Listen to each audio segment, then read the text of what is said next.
ஏசாயா 52 அதிகாரம். எழும்பு எழும்பு, சீயோனே, உன் வல்லமையை தரித்துக்கொள். பரிசுத்த நகரமாகிய எருசலேமே, உன் அலங்கார வஸ்திரங்களை உடுத்திக்கொள். விருத்த சேதனமில்லாதவனும் அசுத்தனும் இனி உன்னிடத்தில் வருவதில்லை.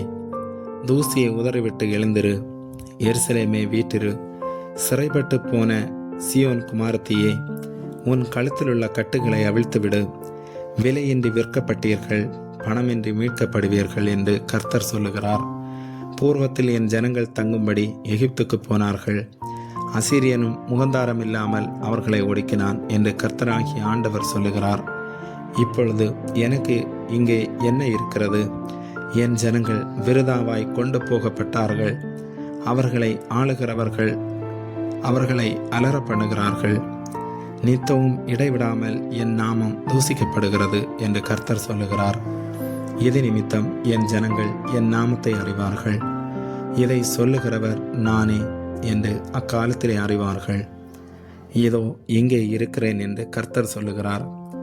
சமாதானத்தை கூறி நற்காரியங்களை சுவிசேஷமாய் அறிவித்து இரட்சிப்பை பிரசித்தப்படுத்தி உன் தேவன் ராஜரீகம் பண்ணுகிறார் என்று சீயோனுக்கு சொல்லுகிற சுவிசேஷகனுடைய பாதங்கள் மலைகளின் மேல் எவ்வளவு அழகாயிருக்கின்றன. உன் ஜாமக்காரருடைய சத்தம் கேட்கப்படும். அவர்கள் சத்தமிட்டு ஏகமாய் கம்பீரிப்பார்கள். ஏனென்றால் கர்த்தர் சீயோனை திரும்பி வர பண்ணும்போது அதை கண்ணார காண்பார்கள். எருசலேமின் பாழான ஸ்தலங்களை முழங்கி ஏகமாய் கம்பீரித்து பாடுங்கள். கர்த்தர் தம்முடைய ஜனங்களுக்கு ஆறுதல் செய்து எருசலேமை மீட்டு கொண்டார்.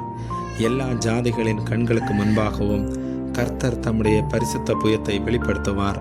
பூமியின் எல்லைகளில் உள்ளவர்கள் எல்லோரும் நமது தேவனுடைய இரட்சிப்பை காண்பார்கள். புறப்படுங்கள், புறப்படுங்கள், அவ்விடம் விட்டு போங்கள், அசுத்தமானதை தொடாதிருங்கள். கர்த்தருடைய பாத்திரங்களை சுமக்கிறவர்களே, அதன் நடுவிலிருந்து புறப்பட்டு உங்களை சுத்திகரியுங்கள். நீங்கள் தீவிரத்து புறப்படுகிறதில்லை, நீங்கள் ஓடி போகிறவர்கள் போல ஓடி போவதும் இல்லை. கர்த்தர் உங்கள் முன்னே போவார். இஸ்ரவேலின் தேவன் உங்கள் பிறகே உங்களை காக்கிறவராயிருப்பார். இதோ என் தாசன் ஞானமாய் நடப்பார். அவர் உயர்த்தப்பட்டு மேன்மையும் மகா உன்னதவுமாயிருப்பார். மனுஷனை பார்க்கிலும் அவருடைய முக பார்வையும் மனுபுத்திரரை பார்க்கிலும் அவருடைய ரூபமும் இவ்வளவு அந்தகேடு அடைந்தபடியினாலே அவரை கண்ட அநேகர் பிரமிப்படைந்தார்கள். அப்படியே அவர் அநேகம் ஜாதிகள் மேல் தெளிப்பார். அவர் நிமித்தம் ராஜாக்கள் தங்கள் வாயை மூடுவார்கள். ஏனெனில் தங்களுக்கு தெரிவிக்கப்படாதிருந்ததை அவர்கள் காண்பார்கள், கேள்விப்படாதிருந்ததை அவர்கள் அறிந்து கொள்வார்கள். ஆமேன்.